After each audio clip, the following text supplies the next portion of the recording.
right, everybody. Um, Welcome to the first video about Dead City. I know a lot has happened in the last 2 or 3 days. I've gotten tagged in a lot of stuff, and I've seen most of it. Um, so I will do another video later in the week addressing some of these recent happenings. Um, but today I'm going to focus this video mostly on Dead City, the first episode. So I promise I will get to everything. I've seen it, but again, I'm going to kind of focus on the show for this one. So, as usual, I will just go through what happened, and then I'll talk about any kind of overarching, conclusions that I've come to at the end. It was a really fun episode. I really enjoyed watching it. And there wasn't, I don't know, there wasn't anything like massive smoking gun that I saw about Beth, but there definitely is some interesting symbolism, especially around the bar situation and also around Amy Garcia or Renata's character. So let's just jump in. So, first of all, these guys are putting up these wanted posters, which we will learn at the end have to do with the Dama. And the thing that's interesting to me about this is that we do see here in a minute, this particular poster they nailed up, it comes off and we see it, flitting around in the wind and getting blown all over the place. Now, I have no idea if Beth is going to show up for real in New York City. I mean, not just AU, but actually show up. But if she did, it's just interesting that these flyers are around because she would obviously recognize Maggie on that flyer. And the fact that it showed it kind of flipping around in the wind and getting blown like that, I feel like it's going to be significant in some way. But of course, there's no way to know in what way it might be significant. So I just thought that was really interesting. Okay, so then we see someone putting a bomb on the tank. We don't know who it is right away, but it does end up being the Croat. Spoiler alert.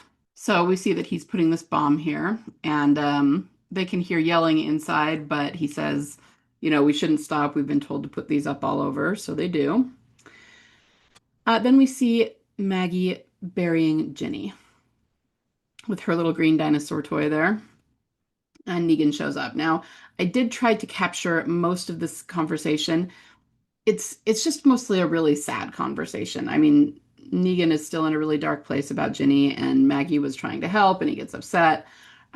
So I can just go through these. I'm not going to like read the whole thing, but it's a really, just really heavy conversation.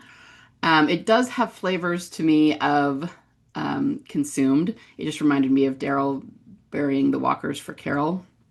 Um, and I will say that they may have broken a record for saying shit or some variation of it about 20 times inside of 2 minutes. So there's that, but it's a very Negan thing to say, right? Um, Throwing some really difficult punches here, both of them are. But she's trying to make it better. She's saying she's sorry. She had a change of heart kind of at the end of the last season. She's trying to get him to move on and but of course he's really not biting here, and you kind of can't blame him. I mean, I wouldn't expect many people to make nice with the person who just stabbed them like 12 hours ago. So it's probably not going to happen overnight. But of course she says, if that's the case, then why don't you just pay me back by stabbing me, right? And then, of course, Renata and her brother, Luis, show up. They heard Negan's name and they know that he was the Croat's number two guy. So they decide they want one of the tanks, one of the methane tanks for power. We aren't told why yet, but they're going to try to use Negan as a bargaining chip. So we have like an almost hostage exchange situation here. It did kind of remind me of that a little bit of Coda, but it doesn't actually work out that way because long before they get there, the cathedral blows up, so they aren't able to really trade for anything anyway. But still, it's kind of an interesting callback to that, and they take both Negan and Maggie captive. And she tries to tell them that it's New Babylon that's controlling the tanks and they'll just kill everybody, but they don't listen. So there's talk of brothers and sisters here, which is an interesting theme. Of course, Renata and Luis are brother and sister, and she asks if Negan is Maggie's brother, and she says, no, definitely not. But, Maggie did have a brother once upon a time. We know he died pretty early on, Maggie and Beth's brother. But in a way, this is almost, I feel like this is almost a leading sort of thing, like they're leading us to something. Almost like, okay, well, if Negan's not your brother, then who is kind of a thing. And of course, she doesn't have a living brother, but um, we believe she has a living sister. And this is going to lead to something later in the episode as well. But I think it's interesting that they're pushing this brother-sister dynamic. So they see this little hatch that goes down into a basement, but then Hershel comes running up calling Maggie. And then as he comes around the corner, there's a huge explosion, right? I wasn't really able to get a screenshot of that because it just looks like white smoke. I don't have a whole lot to say about the opening credits just yet. I haven't done a deep analysis of them, but we do see a clear picture of the Statue of Liberty right at the end. And so obviously this has already been a big theme. We've seen it in the trailers. We can see here that it's missing the nose and very clearly see that it's missing one eye, which makes it a serious symbol. Um, we've talked a lot about what this might mean already leading up to this season, but we also, in the preview for next week, we see that actually this is going to play a role in the actual plot. So I'll get to that kind of near the end. But yeah, it's obviously going to be pretty significant. So I don't think we're at all off base in overanalyzing this particular symbol. All right, so obviously that bomb that was on the tanks like totally gutted the cathedral. As you can see, there's like nothing left of it almost. Just a couple of corners standing. Maggie and Negan, they both end up going down that hatch into the basement. There's like a little makeshift slide and they both slide down. So we see everybody go down into the basement, which is definitely like an underworld sort of theme. This part we get some interesting, fighting, trying to kill walkers. They kind of fight together. But the first thing I noticed about the scene is that there's a lot of Halloween decorations in the background, pumpkins and jack-o'-lanterns and ghosts and things like that. Um, she kind of pushes into Negan to knock these walkers down, which hurts him because he's been stabbed very recently. And he says, I so should have stabbed you. And he says that multiple times throughout the episode, even though it's usually him being sarcastic when he's just kind of ticked at her. Then the Croat shows up and we kind of learn that he was the one who set the bomb because he was mad that New Babylon had gotten a hold of the tanks that he created. So he blew them up, ever the productive thinker here. Let's see. These are more walkers. Here's more Halloween decorations. Negan ends up pushing that shelf over on the walkers. But we kind of learn that Luis and Renata know the Croat somehow. And he says, you're going to lead us to the tanks. You're going to give us one, and then you're going to die. And then he tells them, the tanks are gone. I blew them up, because he didn't want New Babylon to have it. And then Luis says, well, then you're going to make us one. And he says there won't be time. And he shows them this wound. And we don't actually see how he got this, but I'm assuming it's in the explosion. He got hurt. So Luis tries to kill him, but Renata stops him. So this is where the shelf goes over. And then we have the obligatory creepy walker. This guy has pipes all through him. He reminds me a lot of Winslow, the walker that Rick killed in season, what was that, 7? Interestingly, he even has a license plate stuck into him right here. I can't tell exactly what it says, but I feel like there's a lot of symbolism going on with this walker. This is when he gets killed. I mean, Hershel comes in and kills him here in a minute. But then notice this right here. So we had the Halloween decorations, but we also have Christmas decorations. And obviously Christmas is a big theme, around Beth because of Still and the, getting something from Santa Claus. So we're seeing a lot of holiday decorations in this basement. Okay, so then we see this is actually a jackalope, right? It's a rabbit with horns, with deer horns. And I'm kind of trying to figure out the symbol still. I mean, it obviously combines a couple of symbols like the deer and the rabbit, both of which we've seen around Beth. And these, mounted, like stuffed taxidermy type jackalopes are actually often seen in bars. So it's also part of the bar setting and symbolism. But I'm wondering who this refers to as well. I mean, we see Maggie kick this off the shelf and kill the walker with it. So I don't know if it's referring specifically to her or to the situation at large. But jackalopes are known for being really dangerous, and they're also known for being able to mimic human voices. I mean, that's, what the legends say. And it almost feels like this could be a trap of some kind. But, I mean, literally, they're kind of trapped in this moment. But I wonder if this has greater overall significance. So I'll come back to that. But it is interesting because it's just more of the symbolism that we're seeing, and there's a ton of it. So obviously she impales the walker. Notice that it gets it right in the forehead. Wrong side of the forehead, still in the forehead. um, and then this is where we see Hershel kill this walker with all the metal bars sticking out. Um, really it seemed like he was going to let this walker kill him. And I was thinking maybe he's too exhausted, but we actually learn at the end that he is actually looking for a blood and he kind of wants to die. But Hershel comes down and kills it, finds Maggie and is her. So this is kind of their reunion. Meanwhile, Renata and Ed and they decide to go down in the as well because, of course, what with the explosion, they've got tons of walkers coming toward them now. But Renata goes and saves the Croat, which her brother is not happy about, and we will learn why, in just another year. But it's interesting that she saves him because that is actually what gives her the ability to save the baby that she's trying to save, right? And he's happy. Negan had a feeling has but this is where she tries, Negan tries to kill her brother, and she says, "We weren't trying to hurt you. We've got a baby to keep alive." So then we see this flashback to 4 months ago. Very, very sad what happens here. I was going, wow, I don't really blame her brother for wanting to kill the Croat after this. This was pretty brutal. They're all celebrating that the one gal is pregnant. I can't remember her name, but she and her husband are having a baby. And then, of course, he comes and he says, basically that they obviously have some sort of, quote unquote agreement because it's not really an agreement. It's being forced on them where are protecting them, but they have to contribute something and they haven't been contributing. So the brother, Luis, steps in and says, I've been training people in emergency medicine, but the Croat doesn't really believe him. He stabs their uncle and tells the Luis's brother to save him.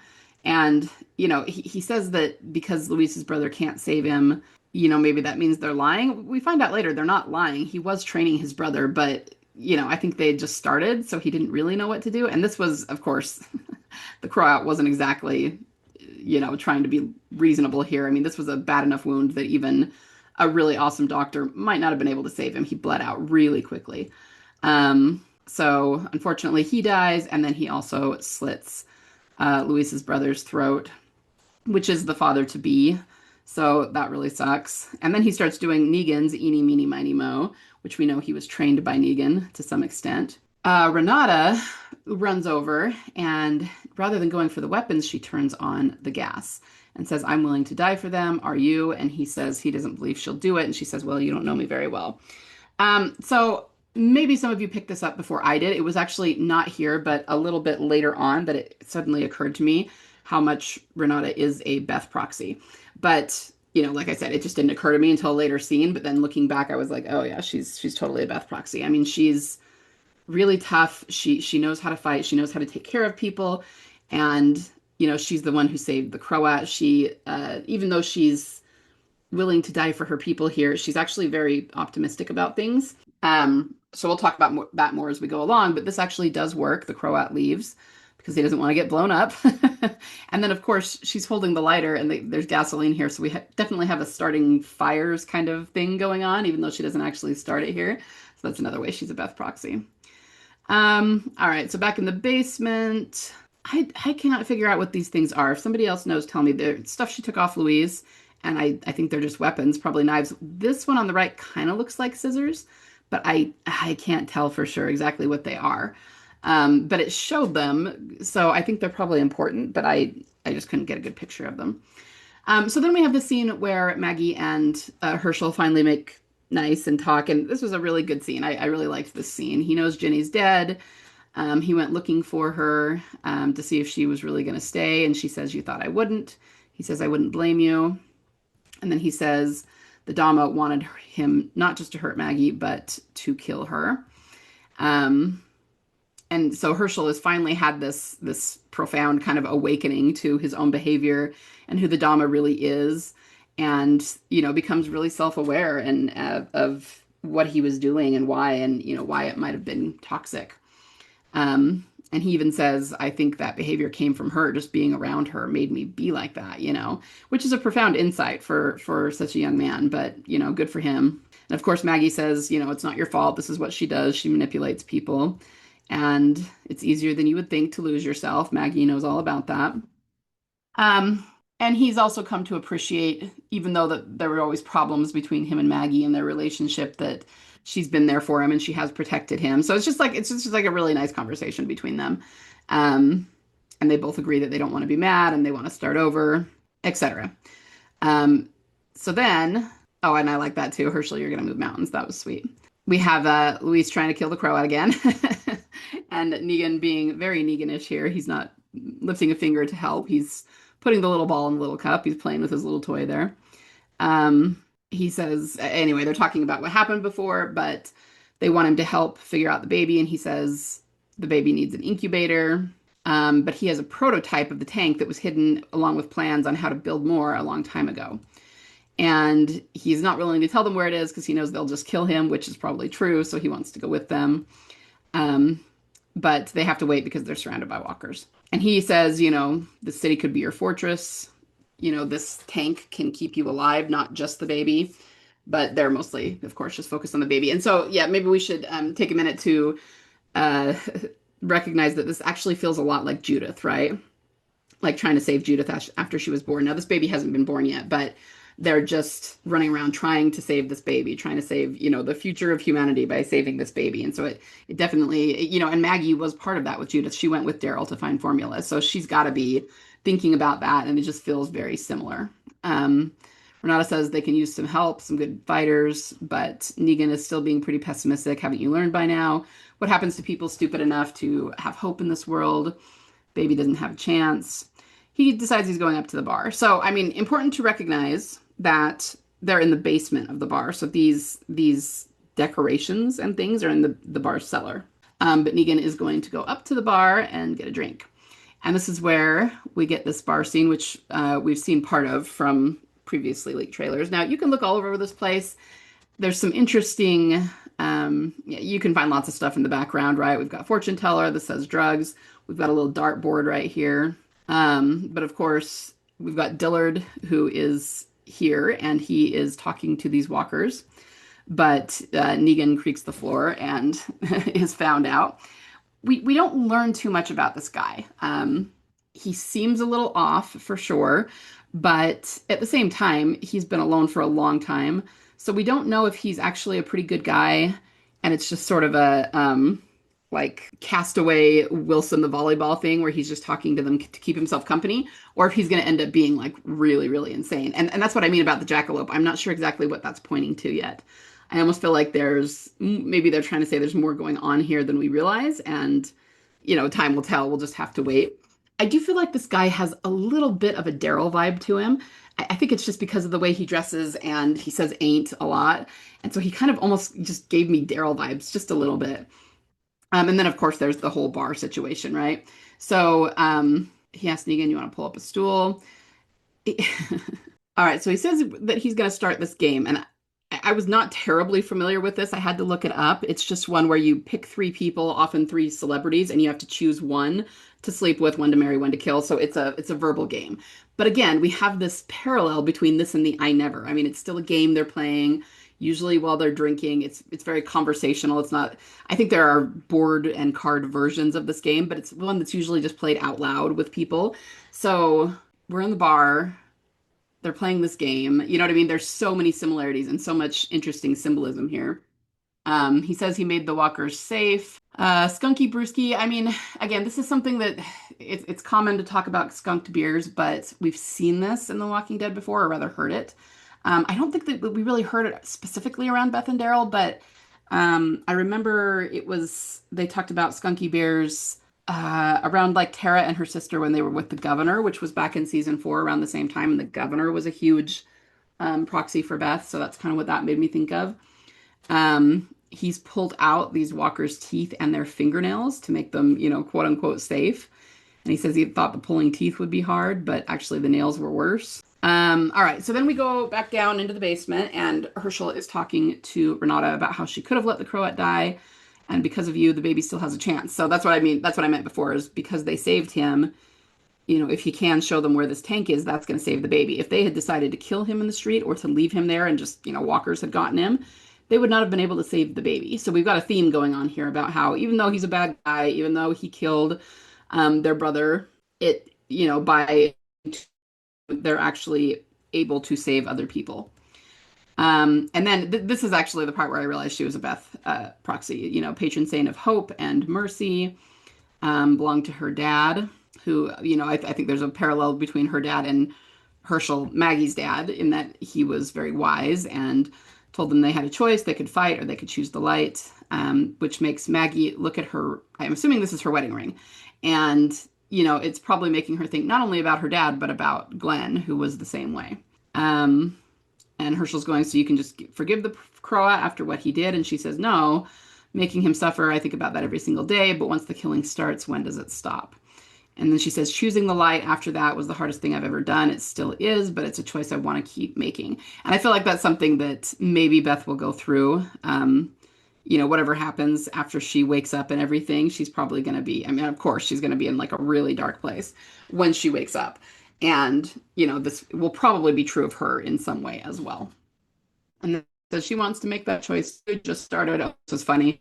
When you can take a look at Negan's back because I put it into it last night. She says, like, started. That made me laugh. So the other thing about Amy Garcia, and I would never have thought this until I was watching this episode, is that she does actually give me some Beth vibes. I mean, physically, I know that she doesn't really look anything like Emily. She's kind of the opposite in most ways. She's dark haired and dark eyed, a little bit darker skinned, but she's got the really wide eyes. And especially when she's being very wide eyed about things, I don't know. She actually looks a little bit like Emily to me. Like she just has that wide eyed, almost kind of innocent look to her. And so she actually even reminds me physically of Beth a little bit, even though their coloring is like polar opposite. Anyway, so let's see. Negan is asking how Miller survived all this time by himself. He shows him this food chain thing, which is actually really, really clever. So he calls it the closed loop vertical food chain, which starts with maggots on the walkers. Then Froggy's frogging on the maggots. And of course, okay, so you guys, I think I took pictures of it, but there's a few different frog uh, symbols here. So the walkers in the bar is male and one is female, and he calls the female one, I don't know if I'm saying this right, Titicaca, which is which has a species of frog in it that only lives there, that is fully water frog ink, that has I mean, you can look it up, the Titicaca frog. It has a bunch of extra skin, look like got folds of skin, and it's just because that's what it uses to breathe oxygen underwater. So you have that, and then he calls the male walker Glockenspiel, and it's a slang on Glockenspiel, which is a musical instrument. And he calls it Glockenspiel because it's just like a sex joke, right? He's a goofball about it. But the Glockenspiel is an instrument like, only it's got some differences that sounds like bells, musical instruments. We've got these frogs here in this scene, and then we've got the reference to them with Kaka. So there's a lot of Beth symbolism going on around this guy and this bar. And of course, you can see all the greenery here. We've got the water for the frogs, and then we go into turkeys, which eat the frogs. I don't think we had turkeys specifically. I remember those Thanksgiving pictures putting out a few years ago. I'm feeling like it's a similar, and I don't know that we've really figured out what it is yet or what it means, but still, we've seen these before, these kinds of symbols. As the chain goes all the way up to the coyotes, which are surprisingly delicious. So this is how he's keeping himself fed and alive, is by making sure that these animals survive so that he has something to eat. This was a really strange one. I'm not really sure what to make of it. So if anybody else knows, let me know. I did look it up because I couldn't figure out what this was. And it says that it's mostly absurdist humor. People, putting these weird slogans next to real political slogans to be funny. It also does say that sometimes bologna is banned if it's coming from Mexico into the US because of problems with sanitation and sanitary practices and that sort of thing. So there really have been busts at the border where they've busted bologna because it's not supposed to come in that way to the country. But I'm not sure what they're trying to say here exactly. Something about I don't know, something illegal coming in. I'm not sure exactly what this means, and maybe it doesn't make sense now, but we'll see something later on that will make it make more sense. But they really did focus on, and they had Hershel ask about it, so they're drawing attention to it, and it's just kind of goofy. All right, so the Croat is close to dying. His wound has gotten infected. So then we see Maggie and uh, Renata talking here, and Maggie invites her to come back with them to the bricks. Um, she admits it's been hard with the crops, but build one of the tanks that the Croat has the plans for and get power. That'll make it better. It'll be a fresh start. Luis talks to uh, Hershel about the emergency medicine, and here's the thing: it almost seems like Hershel might start to learn from Luis, which is another way in which Hershel is going to parallel Beth because he's into the medical stuff, which we're going to get a lot more medical stuff before the end of the episode. Um, okay, so she's saying you should come. But Renata says no, this has been our home for generations. The cities could still be our home, but they're getting to the point where they're afraid that the Croat is going to die, so they're trying to tell him where this tank is. He still won't. He's coming, but Luis says he doesn't have much longer. We need to go now. And so she asks Maggie to help. And Maggie goes to get Negan to help. And he, of course, doesn't want to. He's still asking, what is the point? Maggie really looks to him in way. She first that she understands what the mother is going through. She's had a baby, and we need the numbers. And Dilbert makes sure everyone knows he's not going anywhere. But she says, "I need you. Please help me." And then she says afterward he can do whatever he wants. She'll leave him alone, but she needs this. She hands him that. In the background here, you can see the deer taxi. Taxis are typically yellow. We've got a yellow sign here. Some aquatic symbols with the shark, right? So kind of some interesting symbolism. The green bottle here. And he finally agrees, but he's not happy about it. And he says, I really should have stabbed you again. I think I have a double on that. And then she says, you aren't going to stab me. And he was like, oh, I was. I definitely. This is kind of a funny banter that goes back and forth between them. So they go out, and once again, they're trying to figure out where it is because they're afraid he's going to die or something anytime. So Maggie appeals to him saying, your legacy's about to disappear. Just tell us where it is. And then Negan realizes he thinks he knows where it is. So it's, I believe this is the Croatian consulate, I guess I should say. But we have a yellow taxi here. Doors open. That's a common symbol. We've got kind of the wheel falling off and the wheel hub here. This part was really interesting. The Croat dies, and he looks away from Negan and he says, "Hey," as though he's seeing somebody there. And it's interesting to me that when he dies, I think Negan he's just tired, and I think that's pretty normal. You can only pretend to be such a hot shot and not care about things for so long, especially as you get older, when he's just tired of everything. And so even though he's a Croat, they weren't exactly besties or anything, but they've known each other for a while. And when the Croat dies, Negan actually cries. I mean, I thought that was interesting and kind of touching. So they finally get the tank and get to where the mama to be is, and she's in labor. I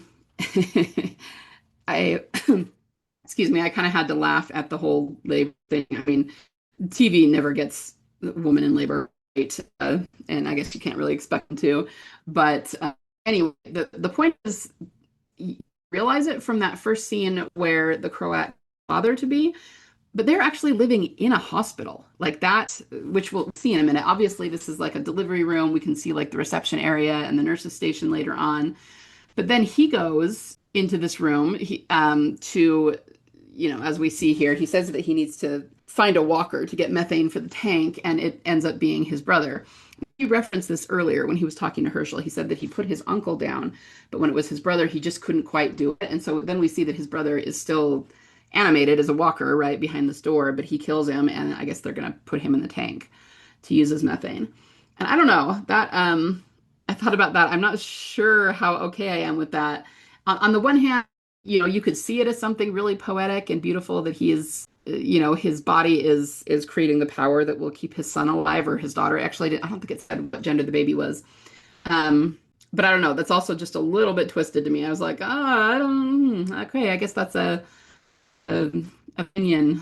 Everybody can have their opinion about that.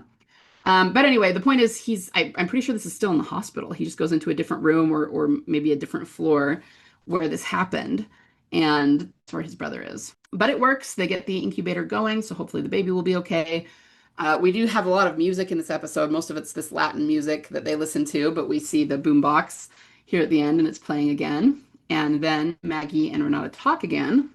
Feels like I got my brother back. And, Maggie says, you're as much to thank for everything that happened as he was. And she wants them to be basically allies, like trading partners.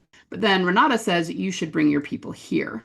Everything the Croat said is true. This place is a fortress. And basically, she wants Maggie to be her ally and come live there with them because Maggie obviously is good at keeping things safe and defending places.